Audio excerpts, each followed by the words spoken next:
Okay. So hello everybody. We begin the CMS book discussion series, which will be moderated by two of our MS students, Pratik Vishwakarma and Amitesh Kumar. So over to you, Pratik. Thank you, sir. Good evening, one and all. Welcome to second CMS book discussion series organized by the Department of Culture and Media Studies, Central University of Rajasthan.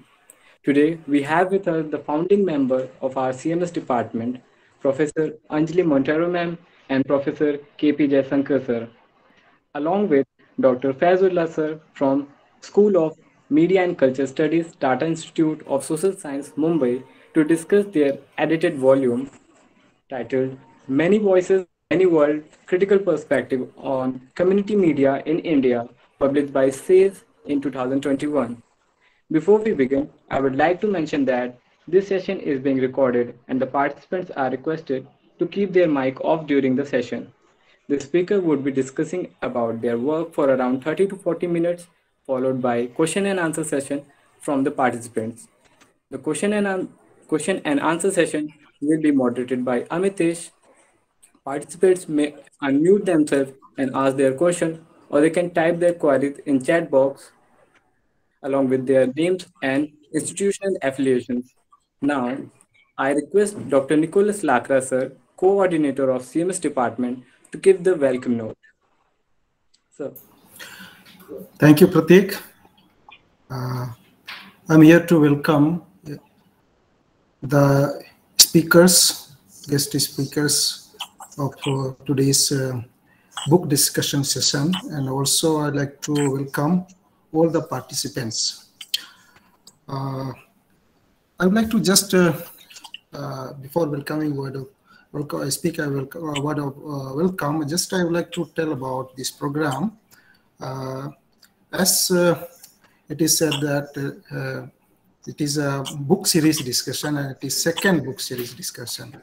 So this kind of conducting book series discussion, one idea came in our department among faculty members that we should conduct this program, book discussion series, book discussion on the book coming in the market latest, that is related to media and culture and society. So in that series, earlier one discussion series discussion we had conducted, that was book discussion on Handbook of Communication and Development.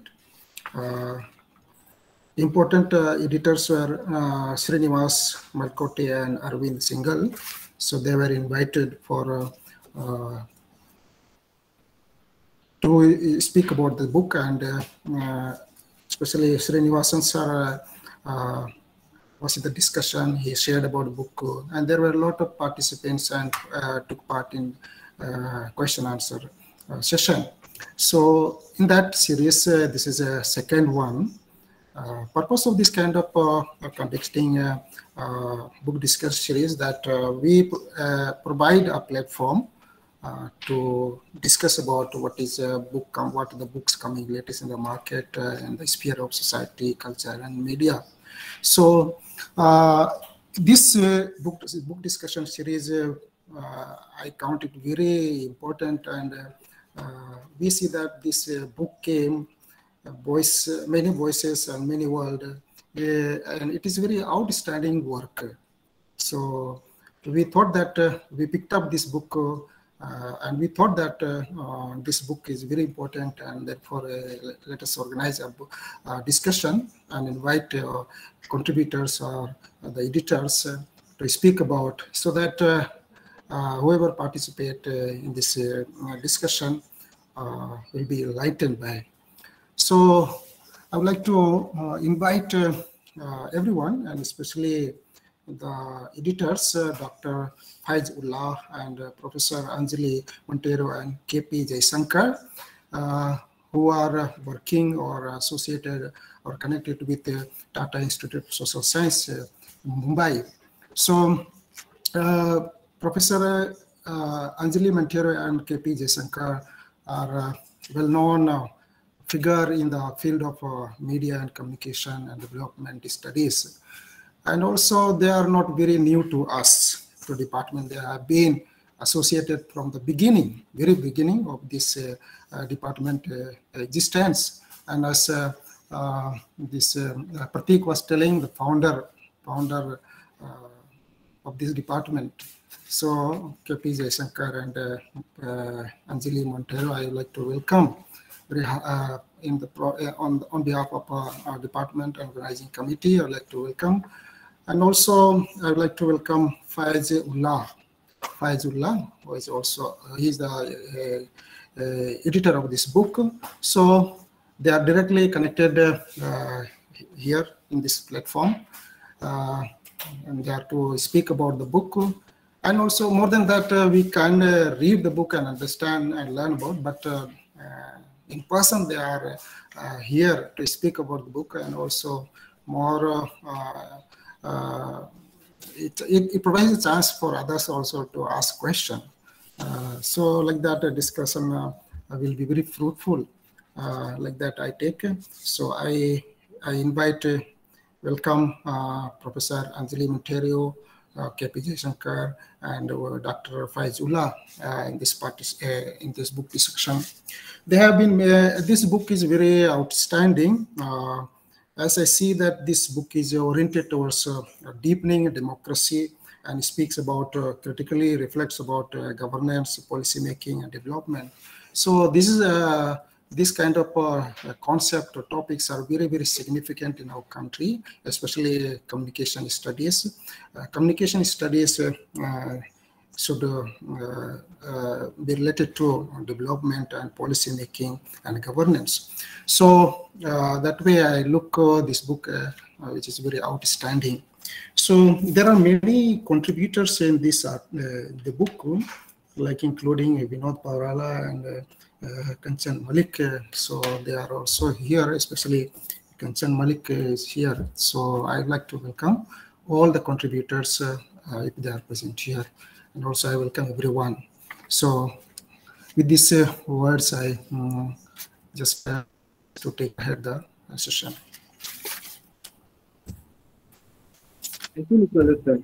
Okay. I request Dr. Anup, Assistant Professor of CMS Department, to give an introduction of the book. Thank you very much, Pratik, and thank you, invited respected guest speakers and participants. I'll read about the book that is Many Voices and Many Words.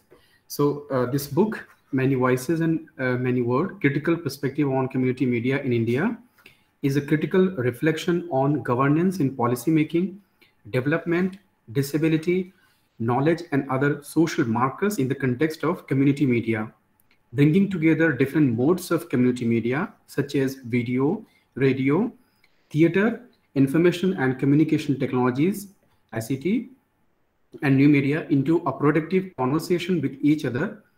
The book focuses on how communities, through their communicative practices, negotiate the politics of caste, class, gender, and access to funding and technology. Community media have the potential for deepening democracy by creating spaces for people to raise and discuss their concerns. However, its practice in India tends to be based on top-down decision-making, which is the legacy of the development communication paradigms, thus ignoring the creative and transformative possibilities of marginalized community voices. The perspectives in this book, rooted in years of fieldwork experience by scholars and practitioners of community media, both question and offer alternatives to the dominant paradigms. Thank you very much. Over to you, Pratik. Thank you, Anup sir. Now I request Dr. Neil Prasad ma'am, Assistant Professor of CMS Department, to introduce our esteemed speaker to the participants. And thank you, Pratik, and thank you, my dear colleagues, for giving me this opportunity to introduce esteemed guests for today's session. And without taking too much time, I'm first introducing Professor Anjali Montero and Professor K.P. Jayasankar. These are retired professors from the School of Media and Cultural Studies, Tata Institute of Social Sciences, Mumbai. They are involved in documentary production, media teaching and research. They have played a key role in setting up the School of Media and Cultural Studies, TIS, and developing the MA and PhD program in Media and Cultural Studies. Their documentary films, which have been screened across the world, have won 33 national and international awards. They have been commissioning editors and mentors for several award-winning documentaries. Their most recent award is a commendation of the jury for a delicate view at the 16th RAI International Festival of Ethnographic Film 2019. They write in the broad areas of censorship, documentary film and media and cultural studies, and have contributed to scholarly journals and edited volumes. Their book A Fly in the Curry, Sage, published from Sage Publication 2016 on independent Indian documentary, won a special mention for the best book on cinema at the National Film Award 2016. They have been visiting faculty and fellows at several leading media and design institutions and lectured at universities across the world. They are both involved in campaigns against censorship and are associated with various media organizations. And our guest, Dr. Faizullah, he works with the School of Media and Cultural Studies, SMCS, Tata Institute of Social Sciences, Mumbai, where he teaches courses in media studies, community media, and journalism. He has published research-based articles on the political economy of media, work and labor, documentary film, participatory cultures in various journals and edited volumes. In 2016, he co-directed a short documentary, Under the Open Sky, featuring a young women's sports initiative in Mumbai, focusing on women's access to public spaces.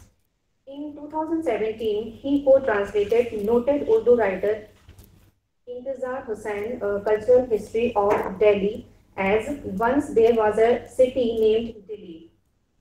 His featured pieces and book reviews have appeared in the Book Review India, Biblio, Mint, The Tribune, Kafala, Scroll, The Wire, Write, and Art India, among others.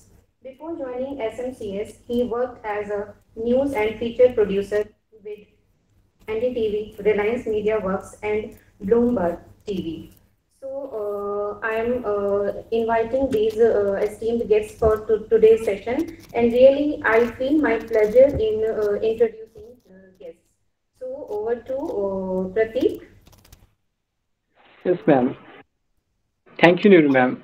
Without any further delay, we would like to invite our speakers for today's session. Over to you, sir and ma'am.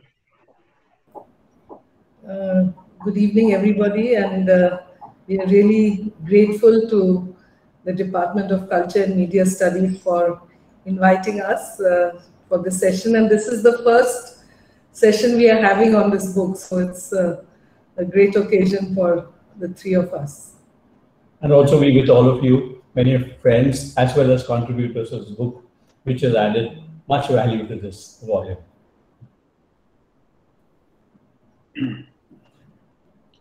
I'll Faiz would take over the session from here. Good afternoon, everyone, and thank you very much for this opportunity to discuss our work and work of our esteemed colleagues.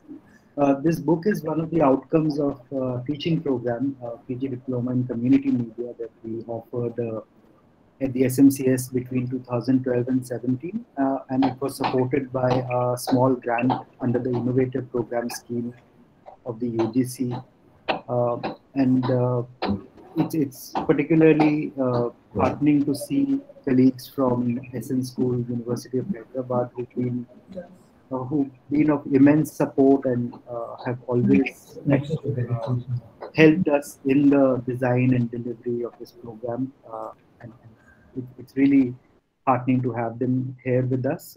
Professor Pavrala, I think, could not join the meeting, but Professor Kanchan Malik is here, and of course, Bidu, who's contributed a very interesting chapter, which is part of the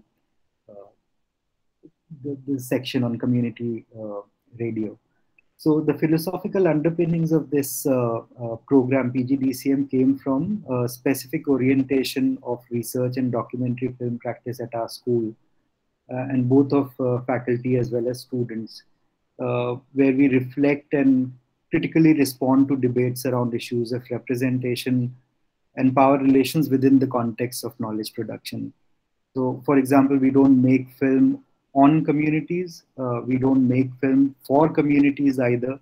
We make films with communities, and all the while being acutely aware of our involvement in the process. So, I mean, this is, I mean, a kind of a short background to where this book comes from and where the idea of this book came from. Ma'am, if you can change the slide. So, while the book has been in the making for quite some time, for over 2 to 3 years, but at the time that we were putting it together, pandemic was well upon us, and we were also seeing all kinds of crisis unfolding on our mobile phone screens, on the national media. So there's a migrant crisis, and also the protests around the CEA and so on. So reflecting relating the context of the book, the themes and the larger overarching theme of the book, we dedicated this book to the students, workers, Dalit and minority communities who were using, as we were putting together the introduction and giving the book final shape, to build solidarities and give voice to their concerns, thus working towards a just and equitable society for all of us. Next slide. So I'll probably take 5 or 10 minutes to give a little bit of background to the work, and especially for the student participants who may not have had access to the book so far. Community media largely refers to, though we have mentioned in the book also, we have refrained from coming up or tying it down with a definition, because it's a very productive area. It's a very vibrant, diverse set of practices that the term engenders. So it's a range of community-based activities that speak to or related to the operating principles, structures, financing, cultural forms, and practices associated with dominant media. In very simple words, practitioners of community media are engaged in addressing both the structural inequalities of contemporary media systems, as well as with enhancing the role of media in everyday lives of people. They try to create autonomous media initiatives free of external controls, as well as facilitate processes for people to produce media and express themselves. While community media did grow out of deep dissatisfactions with the inability of corporate and state-controlled media to adequately represent the diversity and concerns of marginalized social and economic groups, the specific reasons for its emergence could be located in the fraught terrain of interventionist media work.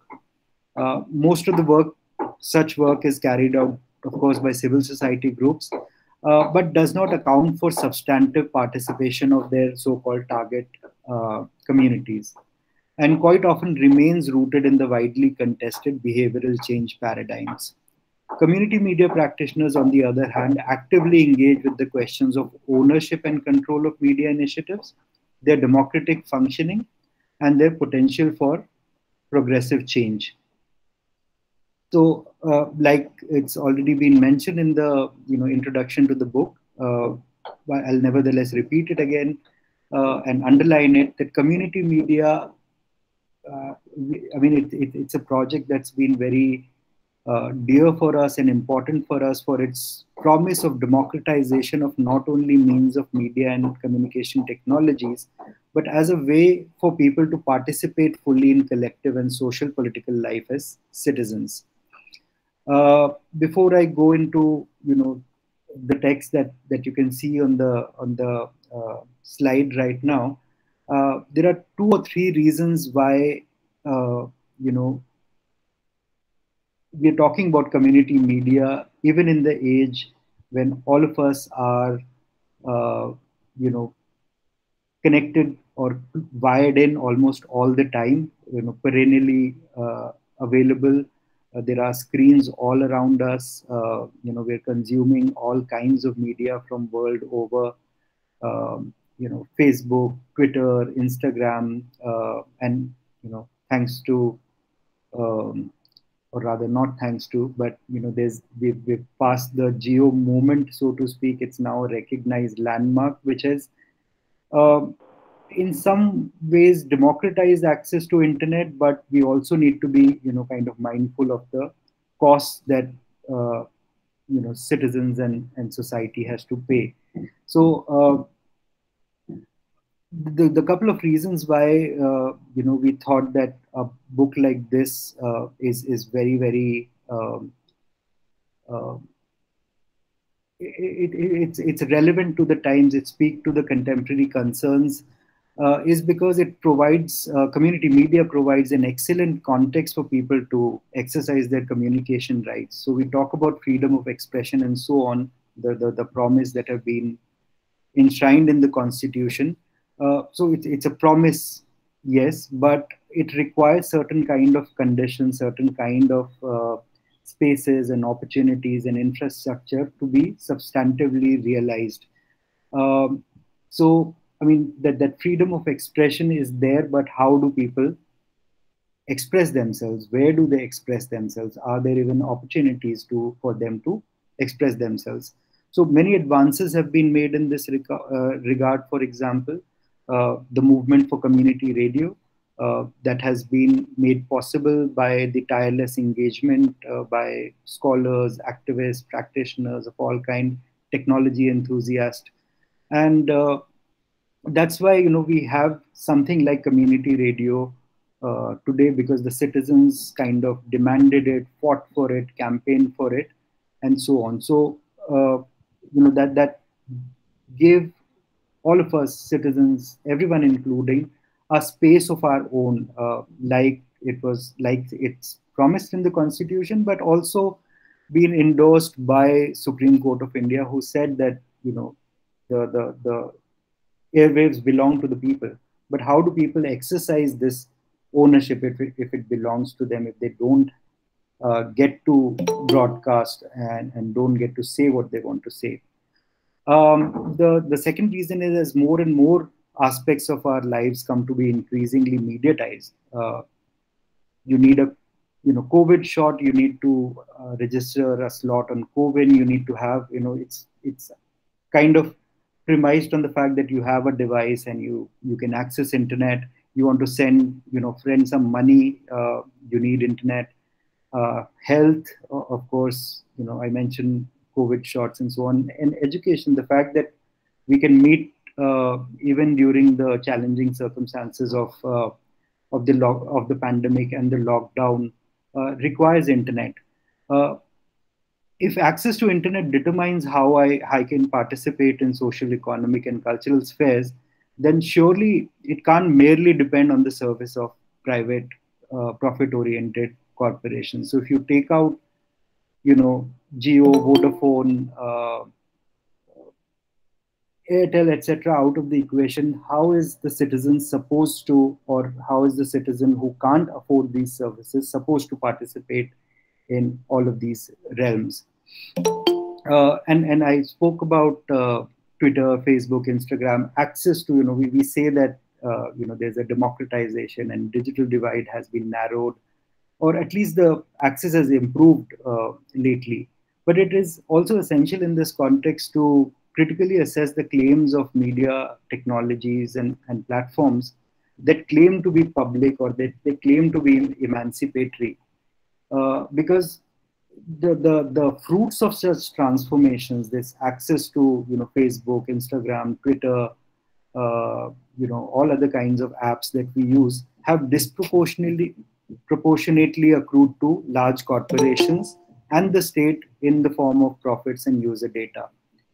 And finally, we are also at a particular moment, the ongoing conversations around representation, autonomy, democratic reforms within the civil society have called into question the existing media structures that are not accessible to a range of disadvantaged groups. The popularity of slogans like "Jiski ladai, uski aguwai," "Our struggle, our leadership," "Nothing about us without us," and "Pass the mic" are indicative of a coming change that community media is very well placed to kind of address and facilitate. So we've kind of in this volume critiqued various existing approaches of interventionist media, development communication, participatory media, and primarily because they might be working even in some circumstances for the communities to their advantage, but they have not yet been very successful in, like I said, passing the mic to the people or involving them substantively in ownership structures or executive decision making and so on. So program production is one area where people seem to be participating a lot, but substantive participation is still elusive. Bringing together various modes of community media such as video, radio, theater, information. Next slide, please, ma'am.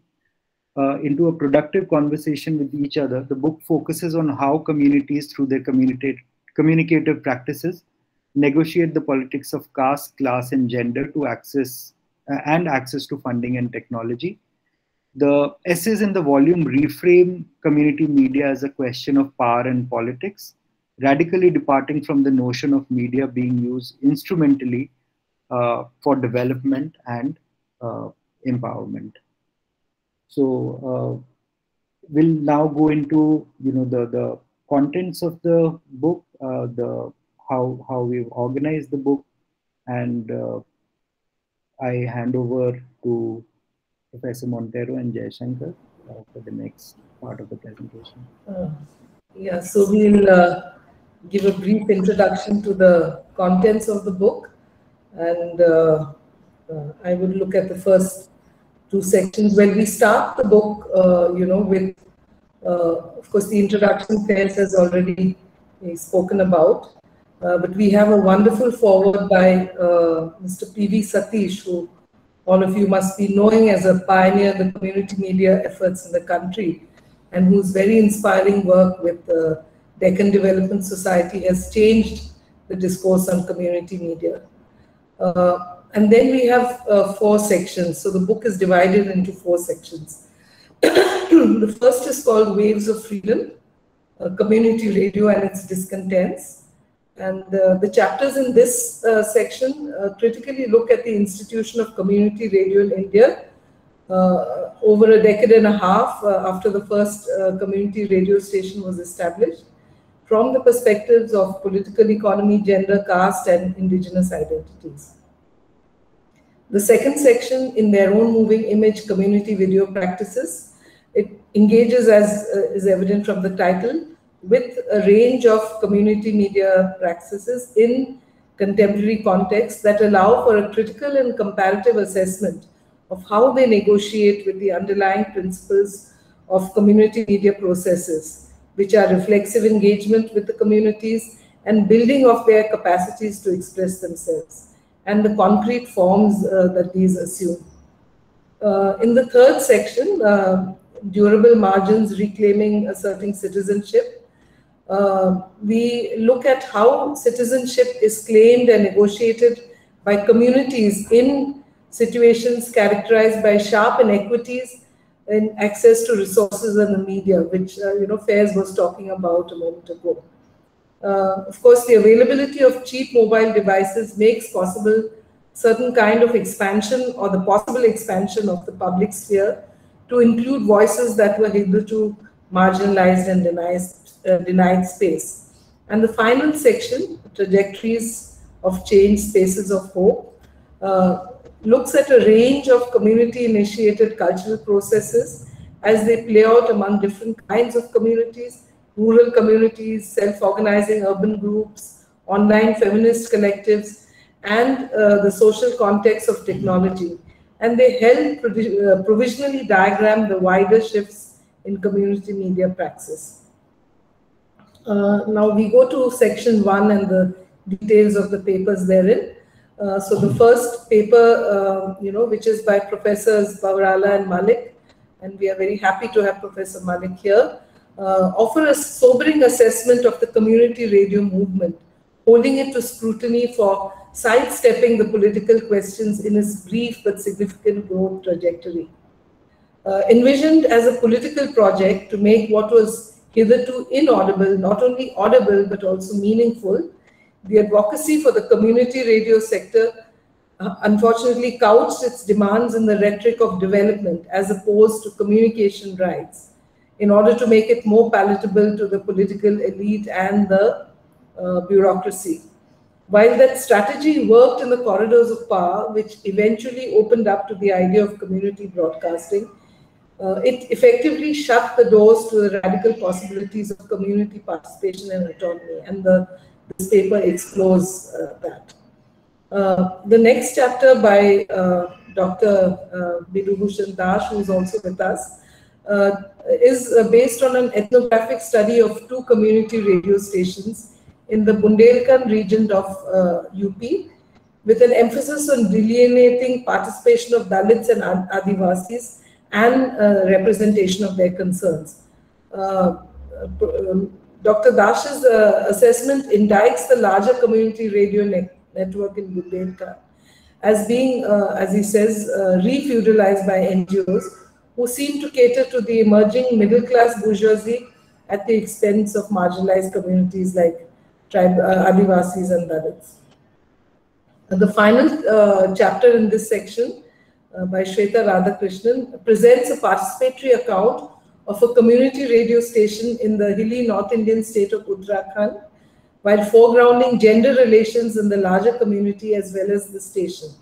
She outlines various challenges that women face in the process of associating with the station in voluntary as well as professional strategies. Now coming to the second section, which is looking at community video practices. The first piece in this section, Professor Neena Sabnani discusses a collaborative project entitled Telling It Together, which brought together the filmmaker and artists from the Bhil community in Madhya Pradesh in an effort to create an awareness about the place of painting and visual narratives among the Bhil community, as well as to explore digital media as a way of reaching a wider audience for these stories from the margins. The paper discusses the questions that the project raises about the nature of participation, ownership, and the possible impact of digital media on the participants and their work. In the next chapter by Madhavi Manchi, she presents a compelling ethnographic account of her engagement with Deccan Development Society, mentioned earlier, and specifically their community video initiative, which focuses on creating visual narratives around issues of biodiversity, gender justice, and community knowledge, mapping how it shifts power along the axis of gender and caste in the community. In the following chapter, Shweta Ghosh's critical reflection on the process of workshopping with filmmakers with disabilities as a part of her doctoral research work raises sobering questions for community video and its promise and potential for democratizing of access. The essay discusses the reflexive intersectional approach to the research, which is so essential for co-production of knowledge. It also explores the intersections of documentary and exploratory research processes, questions of intellectual ownership, and sharing of new knowledge within a collaborative filmmaking and research setup. And in the final paper in section 2, Rais Mohammed, who is the founder of the popular anti-caste media initiative Dalit Camera, points out that while online and mobile technologies have enabled Bahujan communities to raise consciousness, engage in intra-community discussions, and influence dominant mainstream media and intellectual discourses, little seems to be changing on ground as far as systemic oppression of these communities is concerned. However, the change Dalit Camera and several other web-based initiatives have been able to offer in a relatively short period of time is certainly not insignificant for the sizable, heterogeneous and spatially dispersed Bahujan communities. Now I hand over to Jai Shankar to talk about section 3 and 4. So this section 3, which is called durable margins, the first paper in this section is by Nikhil Titus, who offers a sharp analysis of the deep social, economic and spatial inequities in media-saturated urban India.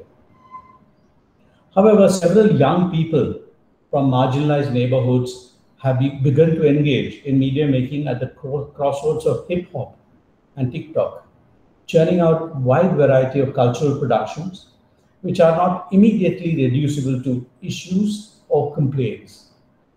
Titus explores the role university students and faculty can and do play in such emerging cultures, exploring alliances not only within the context of existing top curricula, but also at the institutional level through engaged co-curricular activities and community outreach programs. In the next paper, Mehtab Alam examines the journeys of two popular English news publications, Milli Gazette, which is in print, and twocircles.net digital, linking them to the larger question of representations and public discourse. Creating a discursive space for Muslim communities which are either not afforded the space and seriousness they deserve in the mainstream media, or rendered in broad strokes of stereotypes. These two publications, address a crucial and still underserviced need for minority communities to participate meaningfully in the public sphere. And the next paper, Madhura Datta, presents a case study of the organization Contact Base, which is a West Bengal-based NGO that works closely with the state in strengthening its delivery of rural development programs through education, capacity building, and community-based research using the street theater form, along with elements of forum and folk theaters. The next paper by Dakshin Kumar Bajrangi shares the evolution and objectives of Budhan Theatre of Gujarat, a theatre collective run by young members of the denotified Chara tribe, who primarily make use of the street theatre form for its Ajit pop potential. Highlighting the countless challenges faced by the Chara community, the collective hopes to debunk stigma and stereotypes about denotified tribes across the country.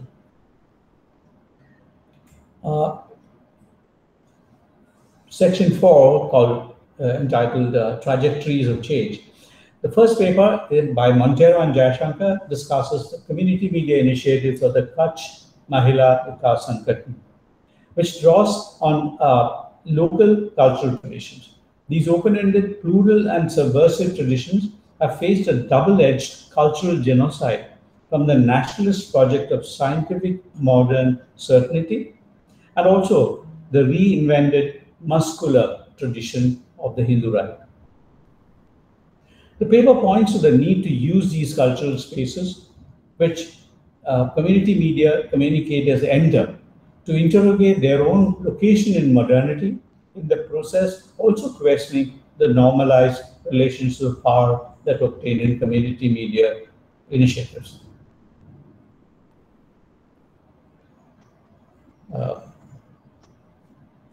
The next section is the next paper is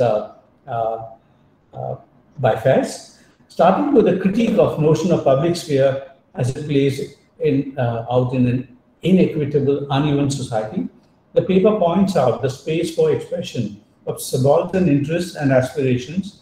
Aspirations is continually thwarted by mainstream media. It is in this context that Faris explores the dynamics of self-expression and self-organizing that the new media ecologies facilitate, which begins to expand the space of what we consider as community media. The paper discusses two cases, that of Honda workers using social media to create their own narrative of events, and that of the use of video technology by a local youth group in an informal settlement, Ambujwadi, in Malwani, Mumbai. The next paper by Shilpa Farke and Nithila Kanagasabai engage with the feminist communities in the online space. They are Girls at Dabas, Pinjra Tod, Blank Noise, and Parcham. These communities enact their politics in urban spaces and seek, in various ways, to claim the right to occupy public space for women in towns and cities. Some of them are middle-class initiatives which do not usually get included in the ambit of community media. The next paper by Heyman Bambu provokes us to question the very bedrock of technology on which community media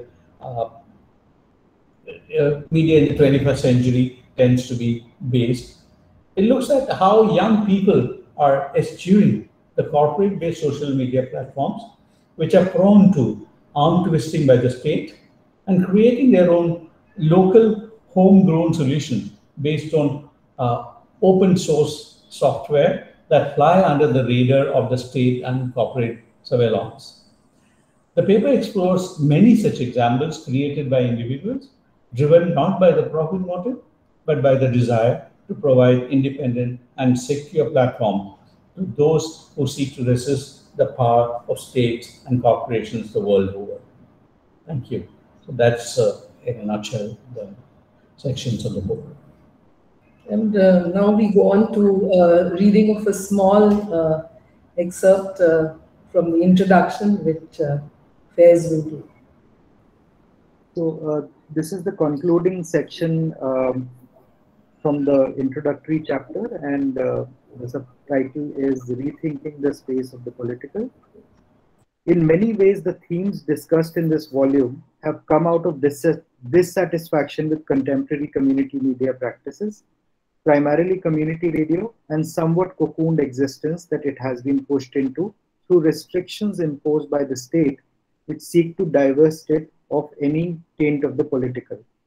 Yet, as we realize, the political is omnipresent and emerges in covert ways through gender, class, and caste relations of power. In the meanwhile, given the easy accessibility of digital technologies and the internet, there is a flourishing of various modes of subaltern communication beyond the space of the NGO or the university, which have in many cases been the catalyst of community radio and video initiatives. What are the implications of considering these perhaps less structured, more political processes under the ambit of community media? We certainly do not see this as a means of domesticating them. Rather, we propose that the space of community media should be conceptualized as a diverse, at times contradictory force field that responds in various ways to the contemporary socio-political and economic context. There's a potential for different kinds of initiatives to learn from each other if the aim of all community media is to extend claim to citizenship and voice to the most marginalized inhabitants of this country. Second, the implicit privileging of an external facilitator or catalyst and the setting of targets and measurable outputs which often underlie community media initiatives need to be questioned. As many of the initiatives discussed in this volume bear out, community media could also be seen as more process-oriented, organic terms where mobilization through the media takes place when called for by the situation. It may not always take the form of an institutional structure. This means a rethinking of what sustainability means in these conditions. Many development communication initiatives are focused on sustainability, replication, and scaling up of successful initiatives. This would certainly be a more managerial approach to communication, which runs counter to the spirit of community media. Third, we would like to propose that community media and cultural studies have a shared agenda. Both are concerned with understanding dominant relations of power. Both position communicators or subjects or researchers as reflexive, questioning beings enmeshed in process of resistance to taken for granted normalized ways of seeing the world. Both see culture as a fluid terrain of struggle over meanings. Community media has much to gain from adopting a cultural studies approach to its own texts and processes. As Stuart Hall puts it, it is only through the way in which we represent and imagine ourselves that we come to know how we are constituted and who we are. There is no escape from the politics of representation, and we cannot wield how life really is out there as a kind of text against which the political rightness or wrongness of a particular cultural strategy or text can be measured. In summation, we seek to locate through a broader and critical reading the increasingly ubiquitous practices of community media within the discussions around citizenship and democratization of power. The contributions in this volume respond from various contexts and perspectives to the rapid erosion of public power and engage with the question of how it might be checked and restored. Promises of Roti Kapda Makan and Sadak Bijli Pani and the latest Naukri Degree Wi-Fi, or the catch-all term development doesn't quite fully respond to the substantive demands of overwhelmingly large sections of the society.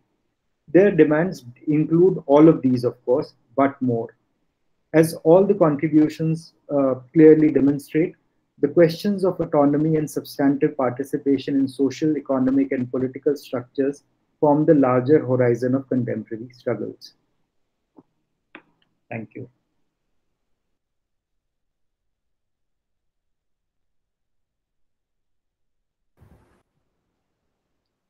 Thank you, Faizullah sir, and Anjali ma'am and Jayasankar sir. Now the session is open for question and answer.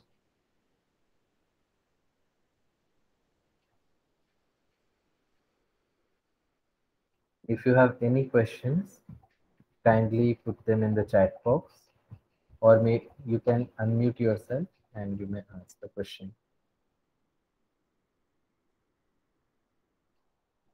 Amitesh, are you there?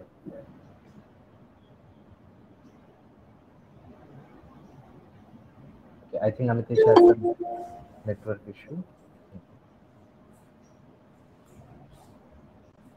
Okay, I think before the audience asks, I have a couple of queries or maybe curiosity. It's not particularly questions, but something that I wanted to know about this community media. Like when we talk about how the community media is working in terms of, as Faizullah sir mentioned, in terms of creating a space of resistance and a negotiation and struggle, how do we see then or rethink about the audience for such kind of resistance by the community media? Like who are the audiences for such kind of community media? Does it remain confined only to the Dalits, only to the Muslims, or does it goes out of this ghettoized thing of the media? So that is one of my concern. Like when we are talking about community media and how it is working or creating a space of resistance, then who actually is the audience of this kind of media? Yeah. Thank you. Faiz, would you like to address that? Or? Yes. So there isn't a lot of a difference between the media producers and media audiences. Both of these categories overlap. As far as audiences are concerned, so I mean that would be again in some ways privileging what comes out of this process. Whether people are able to put out or put together, say for example, a film, or whether people are able to put together a campaign or a digital campaign, whatever that might be. One of the points that we make in the book, and not only us, but almost all the contributors, or rather all the contributors, is the importance of process.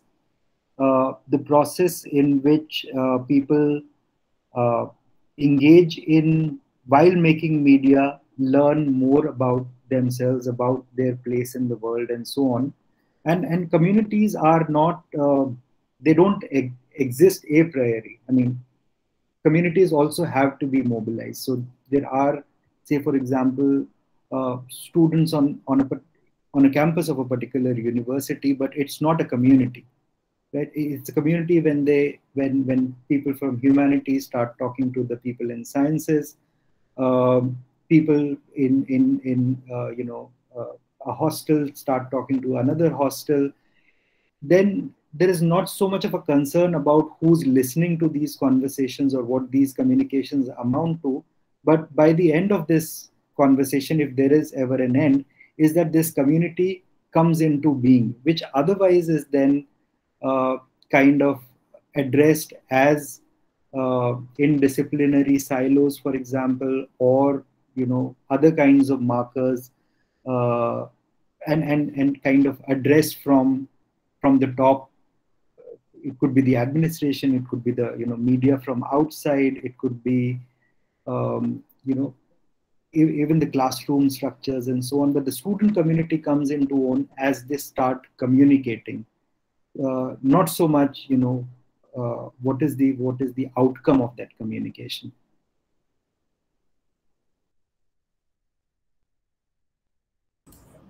Of course, I mean, adding to what Faiz has said, advocacy is not, outside the ambit of community media. So certainly advocacy and reaching other groups is also a part of what community media hopes to accomplish. And, the many case studies that are there in the book do talk about that. So it's about a community finding its voice for itself and for representing itself within the larger society, within, the public sphere. Yeah, and many of the papers actually talk about the difficulties in doing so, because of the kind of larger structural conditions that govern, exchange of transaction, particularly the way one could reach audiences. So those are not just, I mean, is a kind of issues that anybody who's involved in the alternative media production or practitioners are kind of to contend with, and probably bringing together this whole focus on various other initiatives, and probably there is a opportunity to kind of network and create alliances. But they do talk about those difficulties as well as complexities involved. Thank you. I think Anirudh has raised his hand. Yeah, Anirudh, you may unmute yourself and ask the question. Yeah.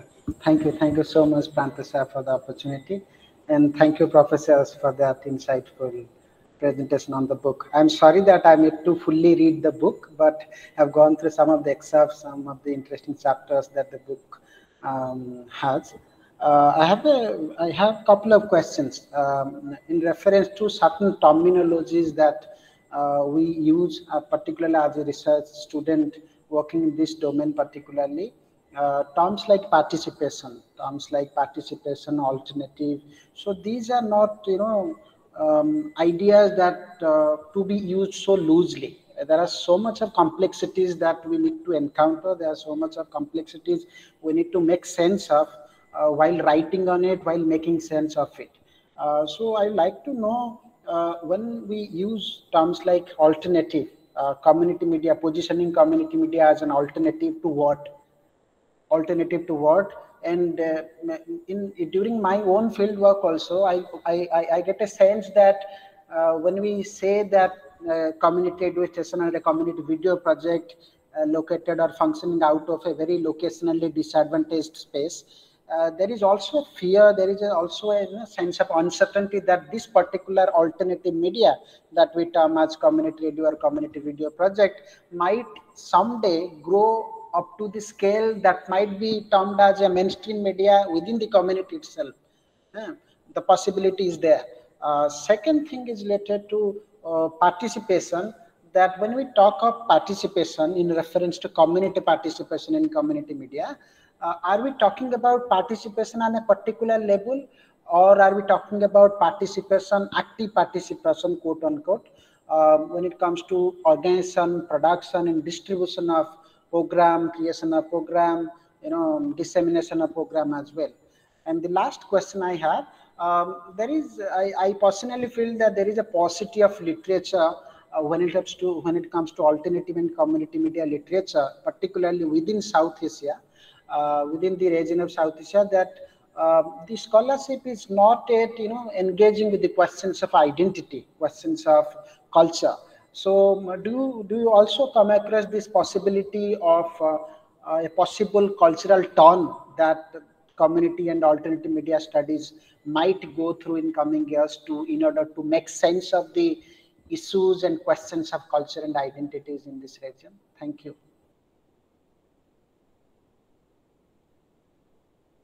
Faiz, would you like to go? Should we go first? You can start. Okay. Yeah, you've brought up very important questions that were also very much in our minds as we put together this book, and I'm sure questions which also a lot of the contributors are grappling with. And certainly we need to problematize terms like alternative, like participation, and I think that is what the book tries to do in very many different ways through the case studies that it looks like. And in fact, it is trying to question the idea of participation as it is normally understood, where an outside entity, gets communities to participate as a strategy to get across, what they want to say or what they think the community needs. And which is why we have kind of, in the book expanded the space of community media to look at initiatives that are not normally considered as part of community media, whether it is, filmmakers with disability or, indigenous communities or, workers in a factory. I mean, all of whom are trying to expand the space that they have, trying to, raise their voices. So I think definitely in various ways, the book is trying to speak to, a whole lot of other work that is raising these questions. And as you rightly point out, questions of identity are extremely important. And we do, and in recent times have come to the fore in various ways through different kinds of mobilizations. And we have tried to get, contributions from some of the people, some of the actors who've been a part of these mobilizations, whether it is Dalit Camera or Bhudan Theatre. And of course, in a volume like this, one cannot be completely comprehensive, and there are, others that we could have included but could not for, lack of time and space.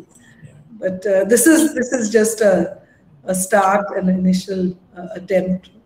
In fact, whatever you said is actually the starting point in, the initial discussion that we have had. How do you bring out a volume, and how do you kind of complicate these ideas of community? And there is this smug kind of participation, those kind of, precisely those ideas. And all the contributors in the volume are actually engaged with those ideas. And what's significant is that, it can never be comprehensive, because the very fact that you're not kind of talking about geographically located communities, which, when you talk about participation, you walk into a village and kind of speak to the upper caste men and say that, oh, there is consensus in the matter, let's kind of move forward. I mean, whatever little work that we've done in the field, looking at these participatory, that's what it is. So by just bringing these diverse narratives into the volume, by various contributors who have actually done a lot of field work, most of the people have been involved in sustained field work, precisely that question. So the possibility of disagreeing, kind of more granularity with the idea of community, media, and even the idea of alternate, as you rightly pointed out, alternate to what? That question is being now discussed in the context of these diverse initiatives. And that's an important question that you raise. Yeah.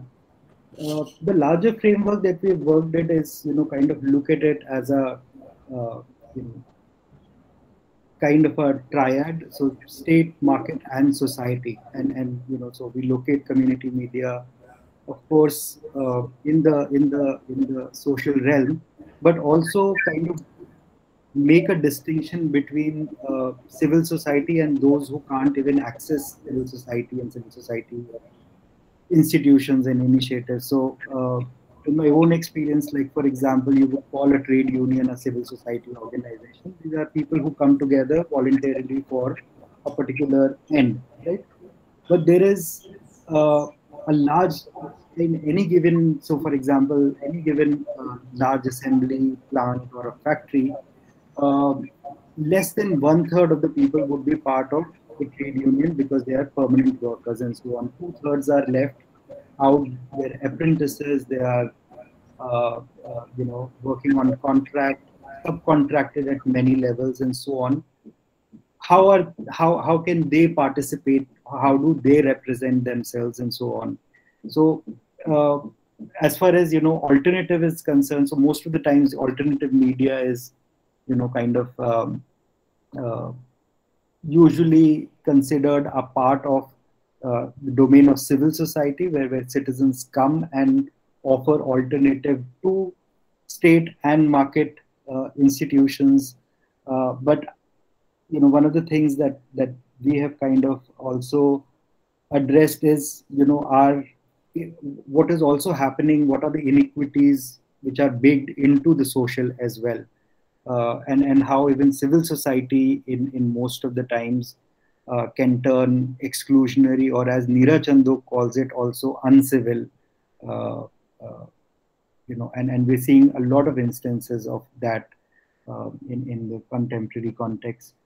The other question was, of course, around identity, and I think that's one of the things that I think in the context of Bidu's paper, and he can perhaps talk more about it, how civil society like to kind of keep a distance from identity politics, as long as it's not their identities, it's other identities.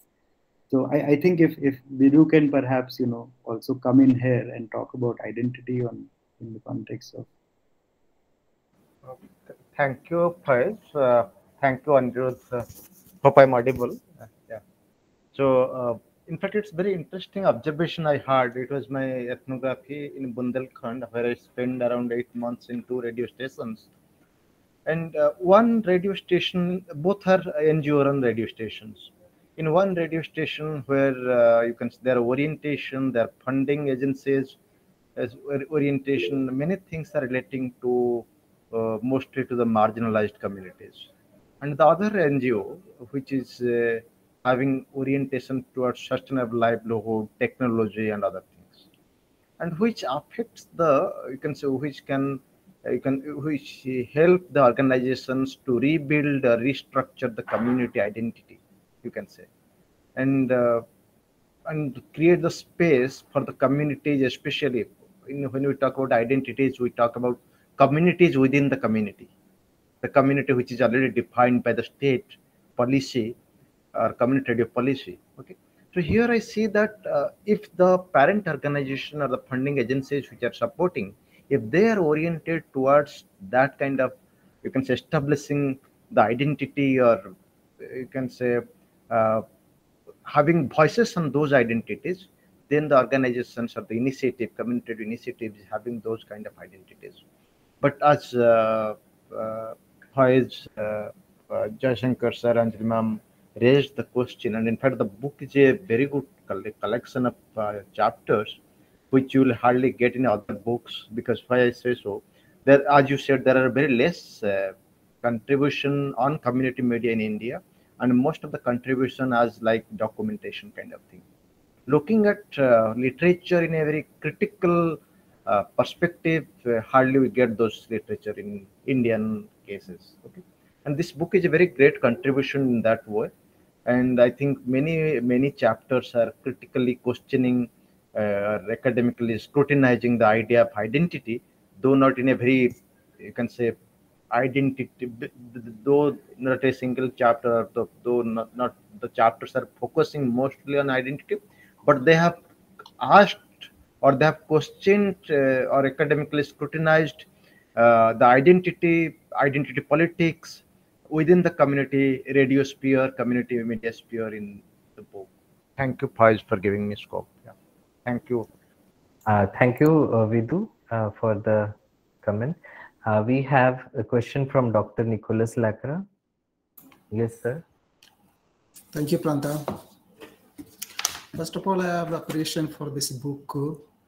And this book has very good title, Many Voices, Many World. And also it reflects the nature of the book or character of the book. Because as I see that chapters, it has diverse representation. Diversity is there. Representation from the different major sections like tribal, women, Dalits, minority. So there is a diversity. So I see the media pluralism here in this book. And when I see this media pluralism, then I remember Windhoek Declaration, United Nations Declaration, Windhoek Declaration, that's called. This media pluralism is a pillar of media democracy. Along with this, that is in line of press freedom. Press freedom. This media pluralism is a pillar of press freedom. And in that line also, there is a media independence. And in that line also, there is a development or media pluralism and independence, media independence is essential for good democracy or human rights, protection of human rights, promotion of human rights, and also for good governance. So this media pluralism and media independence results in good development and good governance. So, one hand, there is this book reflects on diverse issues about tribals, issues about minorities, issues about Dalits, women. So, other side also, these are issues we talk a lot about, write about, but the other side, media independence also challenge. Other side, there are a lot of issues, but other side, media independence is a little weak. Rather, it is quite weak in our country, and that is reflected in good governance. If the media, other side, there are a lot of issues, and other side, weaker part of media independence, and because of that also, it results in poor governance or promotion of good democracy or good governance. So my question is that how this book challenges about good governance, or how it promotes, will promote or enlighten people or media professionals for good governance, or face challenges related to reporting, covering diverse issues. Because media pluralism or diversity of representation should result in media independence, and that should result in a good governance and promotion of human rights.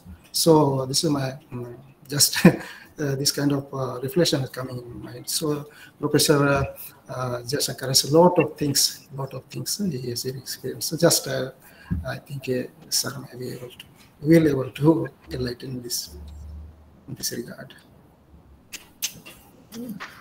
Okay, would you like to respond? Yeah. Pardon? So this is my just I raised this kind of things coming in my mind. So just yeah. So I mean, I don't think these are either or questions in the way that diversity on one hand or representation on one hand, and like you said, I think if I've got your question right, media pluralism and how it kind of holds institutions of governance accountable. So playing really the role that it's supposed to play in a kind of a functional social democracy. But there are several instances, even in the book itself, where community media initiatives have also been instrumental and also playing a very strong role in shining a light on some of the issues of, say, for example, police violence in the case of the chapter on Bhudan theatre that Dakshin Bajrange has talked about, or even access to public space and how access to public space tends to be gendered.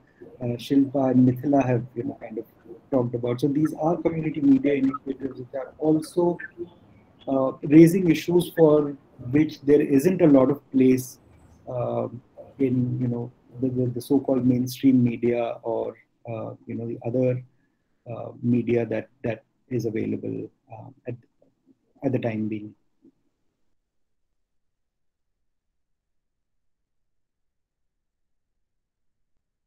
There is a question in the chat. Yeah, I'll just. Yeah. I thought that sir will add something to Nicholas sir's question. That's why I was waiting. Fine, I'll go straight away to the question by Stephen George, who is a PhD scholar from Department of English, Jamia Millia Islamia.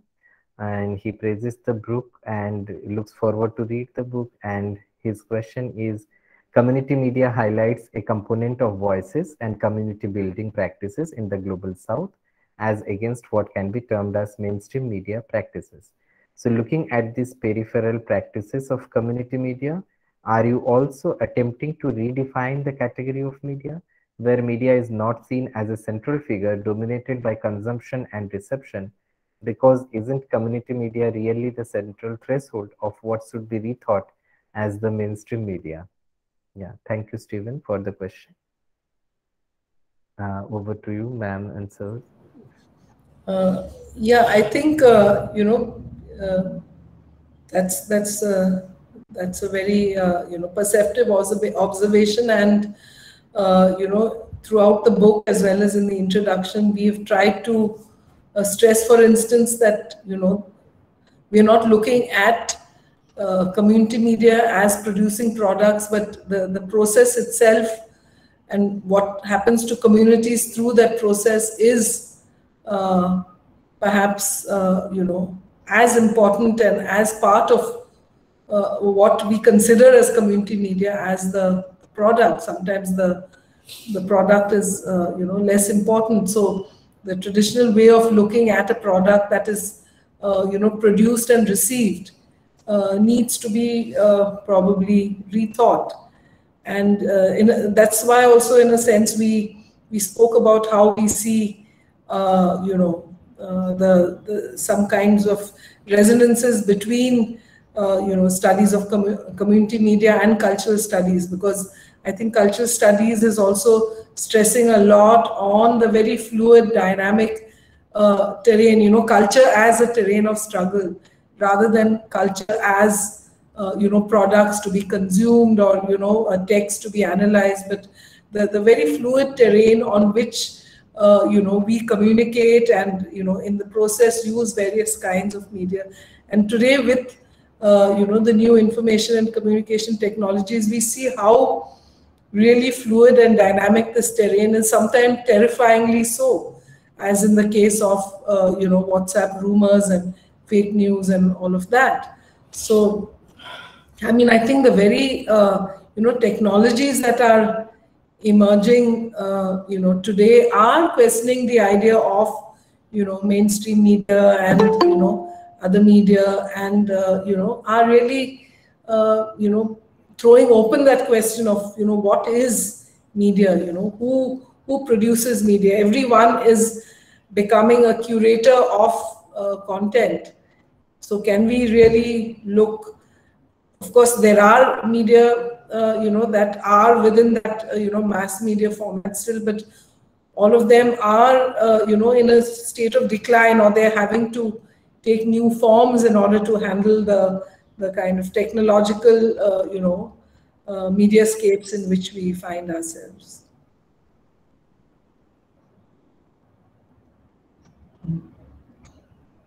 Sorry, there's something. I think Rajmohan Sahu, please do not present your screen.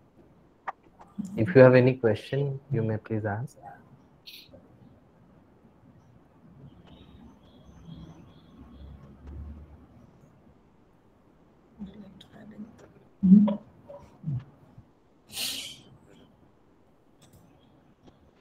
Meanwhile, thank you for that answer. I mean, those are the two key words that actually gives a lot to think about. The fluid terrain, the idea of fluid terrain itself gives a lot of thought in this process, that when we are rethinking about media studies and cultural studies, especially in a post-pandemic, we are not in a post-pandemic world yet, but still in a post-pandemic world, when we will think about the idea of media itself, because now our Fridays are not defined by going to the film houses, to the movie theaters and all. So it's really interesting, and really looking forward to read this book.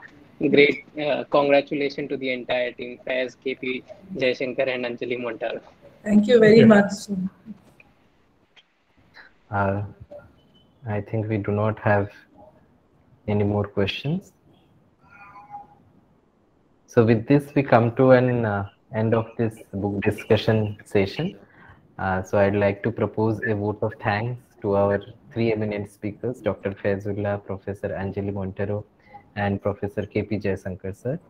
And a very warm thanks to all the participants who joined over here, though we are very small in number, and that is how we decide, like, these are the people who are interested in community media, and reminds me of sociological concept of community, of how it is a smaller thing. So thank you all the participants for joining, and thank you to Dr. Nicholas Lakra sir, Dr. Anup sir, Dr. Niru Prasad ma'am, and the CMS faculty team, and the students of CMS, particularly to Pratik Vishwakarma for moderating the session so wonderfully. Okay, thank you so much everybody for joining. So we will be meeting next Friday with another book for this CMS book discussion series. Thank you. And we'd like to also say thank you to very much to Pranta and to the department, Dr. Lakra and Bidu, and all of you who are here. And it was really a wonderful session, and we thoroughly enjoyed the questions. Thank you. The time that we are doing it also makes it really exciting. Thank you, Ontario ma'am and Jaishankar sir. For a long time we are not seeing you, so it was good opportunity to see you. Long time you have not visited us also, the department. So in future we look forward in chance.